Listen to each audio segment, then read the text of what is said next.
머리에 혈관이 막혀서 생기는 허혈성 뇌경색이 있고요. 머리 혈관이 터져서 생기는 출혈성 뇌출혈이 있습니다.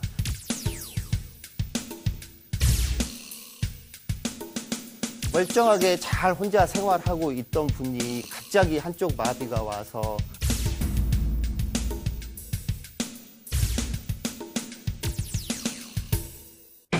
안녕하세요. 쉽게 풀어가는 건강 토크닥터 토닥 아나운서 김문정입니다. 단일 질환 사망률 1위 뇌졸중. 어느 날 갑자기 찾아와 많은 후유증을 동반하기 때문에 위험하기도 무섭기도 한데요. 하지만 예방과 꾸준한 재활로 다시 남은 인생 건강하게 살 수도 있다고 합니다.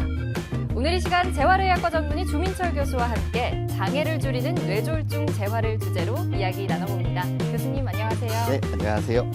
재활학과 전문의 주민철입니다. 오늘 말씀하신 것처럼 뇌졸중은 우리나라의 사망 원인의 큰 원인이 되고요. 그렇지만은 예방도 가능하고 그리고 빠른 진단과 치료를 통해서 장애를 최소화시킬 수 있습니다. 오늘 이 시간을 통해서 그 재활에 대해서 적절한 치료를 알아보고요. 남은 생 건강하게 살아갈 수 있는 그런 방법을 배워봤으면 좋겠습니다.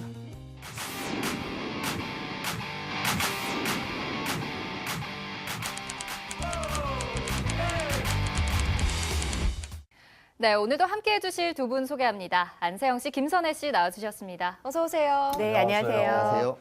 뇌졸중, 야, 이게 벌써 이름에서 그 단어에서 주는 무게감이 야, 이렇게 묵직하게 이 스트라이크처럼 들어오는 것 같지 않습니까? 네. 근데 예방도 가능하고 또 재활도 가능하다 하니까 오늘 굉장히 기대되는 그런 시간이 되겠습니다. 예.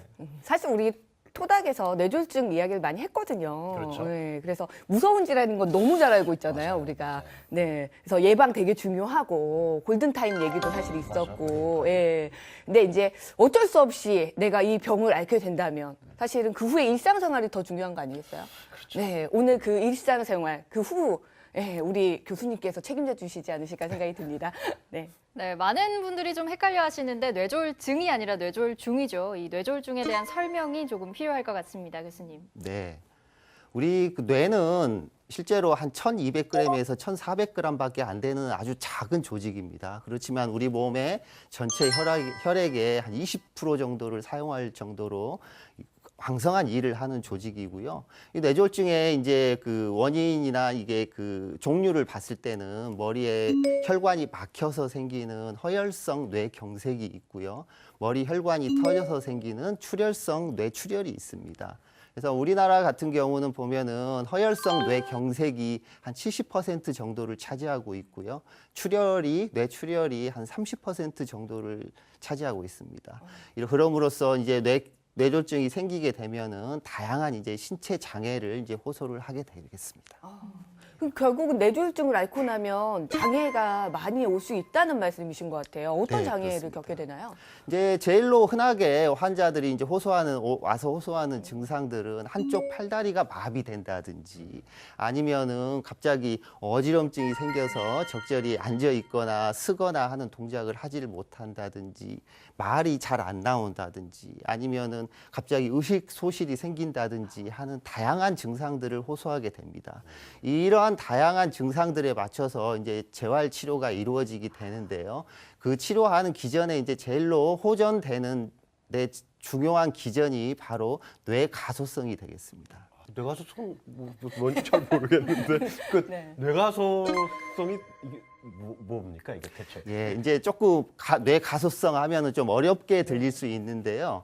이 뇌가소성이라는 것은 이제 신경가소성이라는 거하고도 이제 일맥상통한 단어가 되겠습니다. 근데 옛날에는 이렇게 신경을 다치게 되면은 전혀 호전이 되지 않는다고 생각을 했었습니다. 실제 이 신경가소성이라는 것은 한 1890년대부터 이미 보고가 되고 있었습니다. 그렇지만은 실제로 이 뇌졸중에 의해서 신경 손상이 왔을 때 기능이 신경학적으로 기능적으로 회복이 많이 되지 않았기 때문에 그동안은 상당히 좀 묻혀 있던 이제 그런 용어가 되겠습니다. 그렇지만은 이제 최근 한 수십 년 동안 이 뇌졸중 재활을 통해서 환자들이 신경학적으로도 더 회복이 되고 그리고 기능적으로 더 회복이 되는 것을 규명을 하게 됐습니다.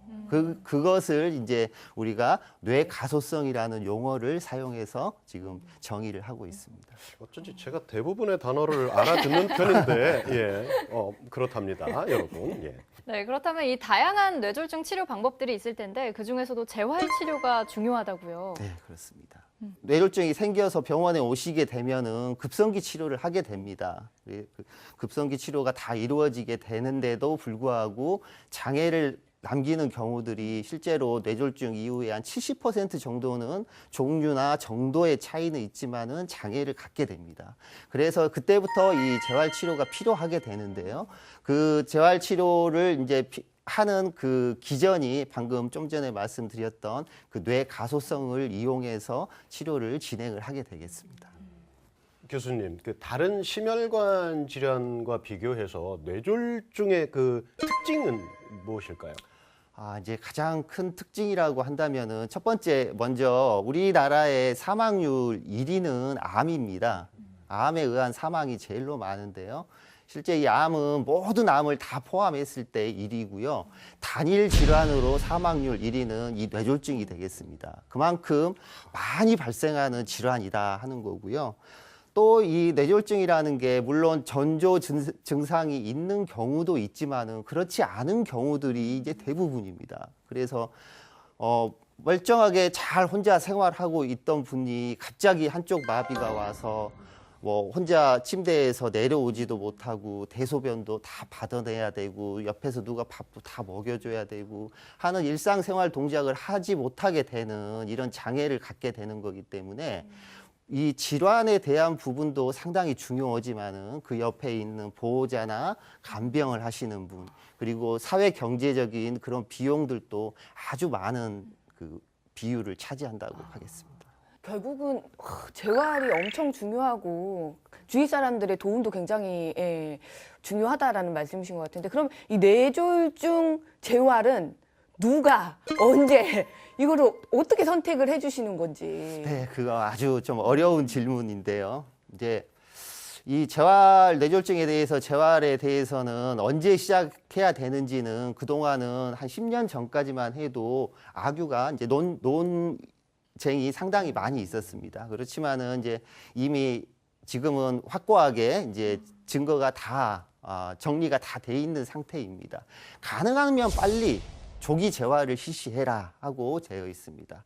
그래서 실제로 이제 그 신경학적으로 이제 안정이 되게 되면은 그 다음 날부터 바로 뭐 입원 한 이틀 발병하고 이틀째 되는 날부터 바로 조기 재활 치료를 실시를 하고 있고요.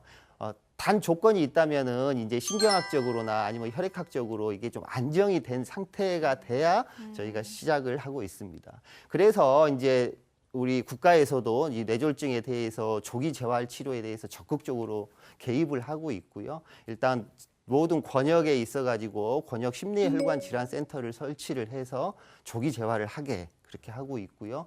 이제 지금은 지방으로 또 더 확산을 해가지고 그 지방 그 심내혈관 질환 센터를 더 추가적으로 이제 하게 될 것입니다. 그래서 언제 시행해야 되느냐 하는 것은 가능한 조기에 시행하는 게 좋다고 말씀을 드리겠고요. 또 이걸 누가 선택을 해서 진행하느냐 하는 부분인데요. 저희는 이제 뭐 의사나 간호사만 이렇게 치료를 하는 게 아니고요. 저희 재활팀은 오케스트라 단위라고 생각을 하시면 됩니다. 그래서 그 환자분 상태에 따라서 뭐 물리치료가 필요하신 분도 있고요. 뭐 작업 치료가 필요하신 분도 있고 언어 치료가 필요한 분도 있고 다양한 그 환자분의 상태에 따라서 그 다양한 치료를 실시를 하게 됩니다. 네, 토크닥터 토닥 오늘은 장애를 줄이는 뇌졸중 재활을 주제로 함께하고 계신데요. 이 뇌졸중 재활 왜 필요한지 또 어떤 기대 효과가 있는지 강의를 통해서 좀 더 자세히 알아보겠습니다.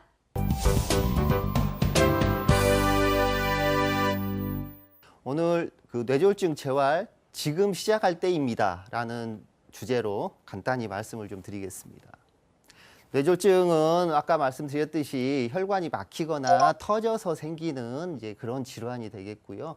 다양한 신체 질환을 이제 야기를 하게 됩니다. 이제 아까 말씀드렸듯이 뇌경색, 혈관이 막혀서 생기는 뇌경색이 있고요. 혈관이 터져서 생기는 뇌출혈이 있습니다. 각각의 치료법들이 조금은 틀리기 때문에 이제 어찌 됐든 간에 이 뇌졸중이 발생했다 하면은 가능한 빨리 병원에 와서 조기에 진단받고 치료를 시작하는 게 제일로 중요하겠습니다.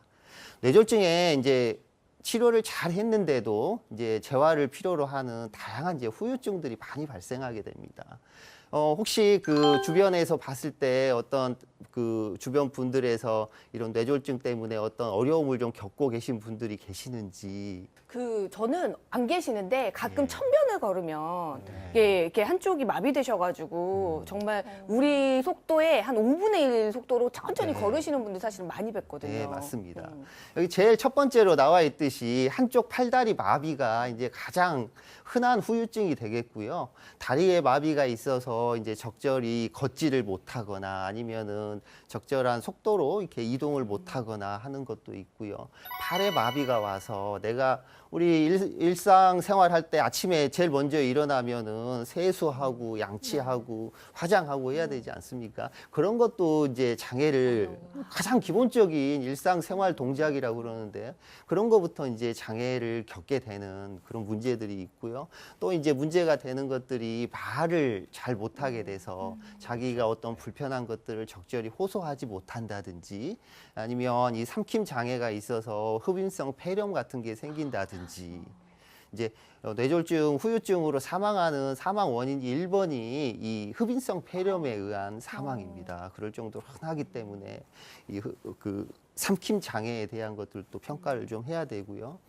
또 한 가지는 병의 한 부분이라고 인정을 좀 해 주셔야 되는 게 환자들이 정상인 사람도 어느 날 갑자기 혼자 잘 생활하다가 다른 옆에 사람이 다 일상생활을 도와줘야 된다 그러면 내가 왜 이런 병에 걸려야 되는지 맞아요. 무기력해지고 우울에 빠지고 그렇습니다. 그렇기 때문에 그런 부분들도 한 병의 한 부분이다 하고 좀 생각을 하셔야 되겠고요.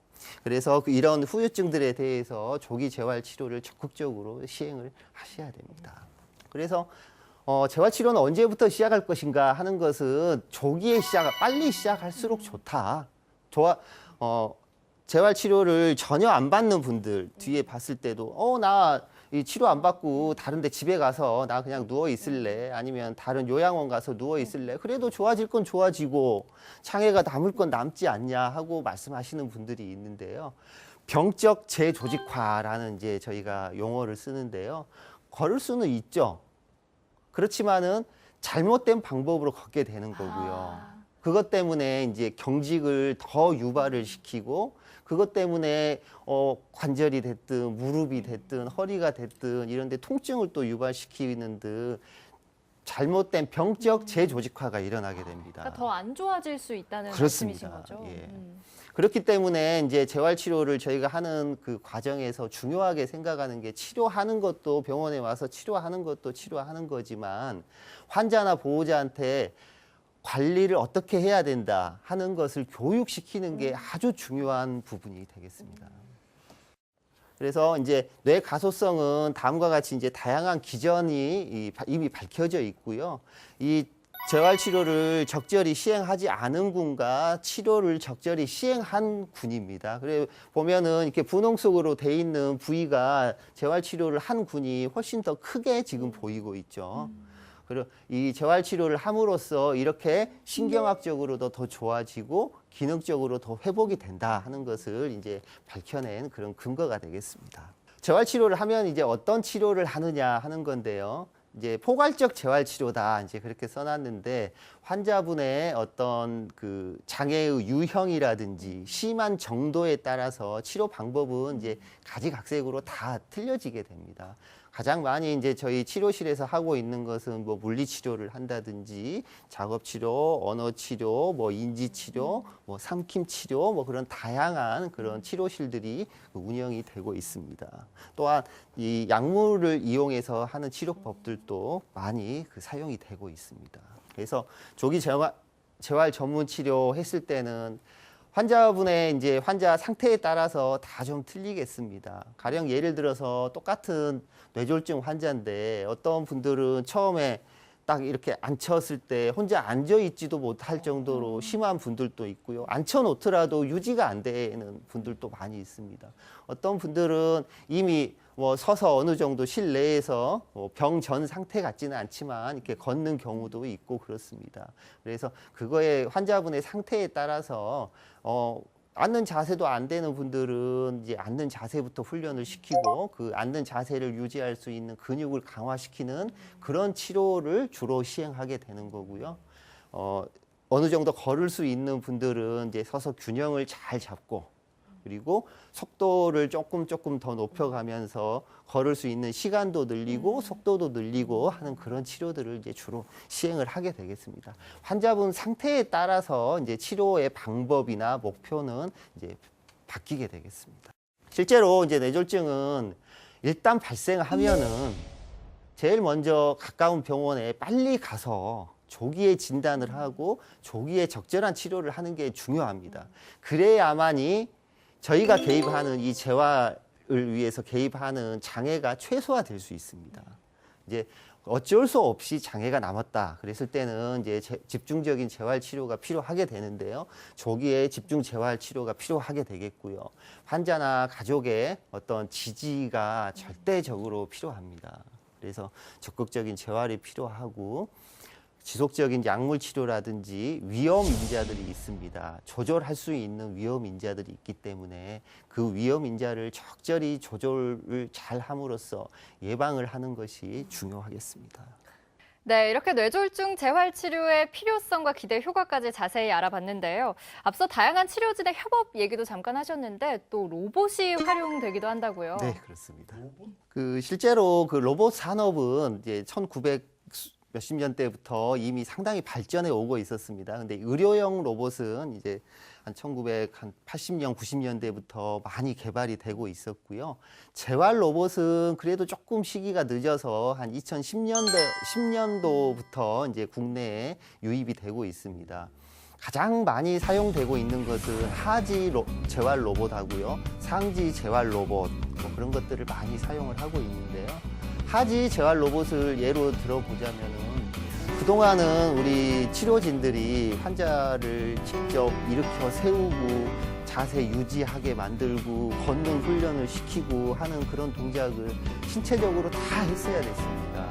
근데 이제 이 하지 재활 로봇 같은 경우는 이제 그것을 프로그램을 세팅을 하게 되어 있습니다. 그런 프로그램을 세팅을 해 놓으면은 거기에 맞춰서 횟수에 관계없이 시간에 관계없이 그대로 그 보행 치료를 유지를 할 수 있게 그렇게 되어 있습니다. 그 예방해야 하는 그런 질환이지만 그 어떤 그 특히 주의해야 될 어떤 직종군이나 뭐 나이대 이런 게 있을까요? 이제 뇌졸중을 잘 유발하는 요인 중에 하나가 나이가 있습니다. 나이를 먹을수록 이제 많이 발생을 한다 하고 돼 있습니다. 그렇지만은 실제로 사회 활동이 왕성한 40대, 50대에도 요즘 많이 지금 발생을 하고 있습니다.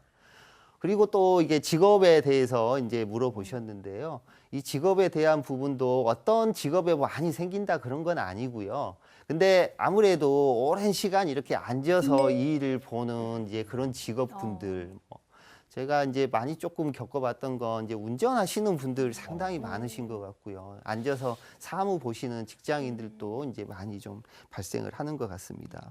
그래서 제가 이제 여기서 조금 말씀을 드리고 싶은 것은 이런 나이나 아니면은 잘 생기는 이런 위험군들이 있는데 그걸 조금 이렇게 줄이기 위해서는 어떤 게 필요한지 그 운동에 대한 부분이 상당히 중요합니다. 그래서 우리가 운동을 할 때는 뭐 그 스트레칭 하는 것도 있고요. 유산소 운동도 있고 근력 운동도 있고 한데 유산소 운동 위주로 해서 열심히 좀 관리를 하시면은 뇌졸중의 예방에 훨씬 더 좀 도움이 될 것 같습니다. 제가 운전하시는 분들한테 강의를 많이 하거든요. 우리 운전하시는 선생님들 중간중간에 꼭 스트레칭 꼭 해주시고요. 그리고 말투도 바뀌시네요. 친절해지죠. 그 예방 중에서도 이제 운동도 또 중요하지만 생활 습관도 굉장히 중요한 것 같아요. 맞습니다. 뇌졸중을 유발하는 원인이 여러 가지 있다고 말씀드렸는데 뭐 나이가 많아서 생긴다든지 아니면 부모님이 뇌졸중에 과거력이 있어서 유전적으로 더 잘 생기는 경우도 있습니다. 그런 경우는 저희가 어떻게 조절할 수 없잖아요. 근데 저희가 이제 와서 조절할 수 있는 윈자들이 있습니다. 혈압이 높다든지 당뇨병이 있다든지 뭐 고지혈증이 있다든지 이런 것들은 병원에 와서 계속 관리를 좀 잘 받으셔야 되고요. 또 한 가지 이제 중요한 것은 제가 좀 전에 운동 말씀드렸지만은 과도한 스트레스라든지 우리 흡연율 높지 않습니까? 네. 과도한 흡연, 과도한 음주, 그리고 어떤 비만 이런 것들이 다 그 생활 습관을 좀 고치면은 뇌졸중을 더 예방할 수 있는 그런 인자들이거든요. 그런 부분도 같이 좀 신경을 쓰셔야 될 것 같습니다. 네, 살이 그냥 교수님께서 한 방씩 팡팡. 네. 안 그래도 그쪽을 보고 얘기를 말씀을 많이 하시는 것 같네요. 네. 네, 이렇게 뇌졸중 예방과 재활 치료법까지 함께 하셨는데요. 오늘 두 분 어떠셨나요? 글쎄요, 참 이제는 누가 더 서서히 나빠지느냐 이게 또 이게 좋은 덕목이 아닌가 이런 생각도 해보고 그 재활에 힘쓰시는 또 가족 여러분, 환우 여러분 모두 화이팅입니다. 네. 그러니까 온 가족이 다 도움이 좀 돼야 될 것 같기도 하고 또 스스로도 예방도 중요하지만 네, 혹시 이 병에 걸리셨을 때 적극적으로 그렇죠. 예, 재활에 참여하시는 것도 굉장히 중요하겠다는 생각을 하네요. 저도. 네. 네, 교수님 끝으로 질환과 관련해서 우리 토닥 시청자분들께 당부 말씀해 주시죠. 제가 이제 재활에 관해서 오늘 말씀을 드렸는데요. 이 뇌졸중을 예방하고 그리고 조기에 병원에 와서 적절히 치료를 받고 그리고 재활을 잘 받고 하는 이것들은 각자 떨어져 있는 게 아니고 다 연결돼 있는 그런 치료 과정들입니다. 그렇기 때문에 예방부터 재활 치료 그리고 발병했을 때 빨리 의료기관을 방문하는 이런 것들이 반드시 필요하겠고요. 재활치료를 통해서 훨씬 더 기능적으로 신경학적으로 회복을 유도할 수 있기 때문에 재활은 뇌졸중 환자에서 재활은 선택이 아닌 필수라고 할 수 있겠습니다. 네, 빠르면 빠를수록 좋다는 뇌졸중 재활, 재발할 수도 있고 또 일상생활이 어려워질 정도의 장애를 동반할 수도 있기 때문에 반드시 미리미리 신경 써서 관리하시면 좋을 것 같습니다. 이어서 혈액순환에 도움이 되는 오늘의 건강업 운동 영상으로 함께 하시죠.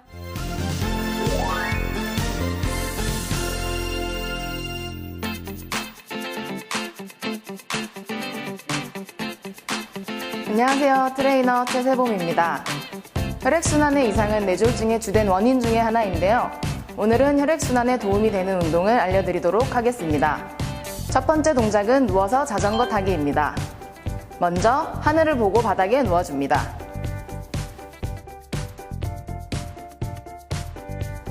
양손은 곧게 뻗어주시고 무릎을 굽혀 다리를 들어 올려줍니다. 호흡을 유지하며 자전거를 타듯이 다리를 굴러줍니다. 이때 복부의 긴장을 유지하여 허리가 과하게 뜨지 않도록 주의하며 1분 동안 유지하여 줍니다. 하나, 둘, 셋, 넷, 다섯, 여섯, 일곱, 여덟. 네, 손 내려놓으시고 다음 동작입니다. 두 번째 동작은 배밀기 운동입니다. 무릎을 꿇고 앉으셔서 양손은 멀리 뻗어줍니다. 골반, 배꼽, 가슴 순으로 앞으로 엎드려줍니다. 이때 어깨가 뜨지 않게 주의하시며 반대 동작으로 돌아옵니다. 같은 동작 10회 반복해 주시면 됩니다. 하나, 다시 손바닥 밀어 돌아갑니다. 둘, 내려오시고 손바닥 밀어서 올라갑니다.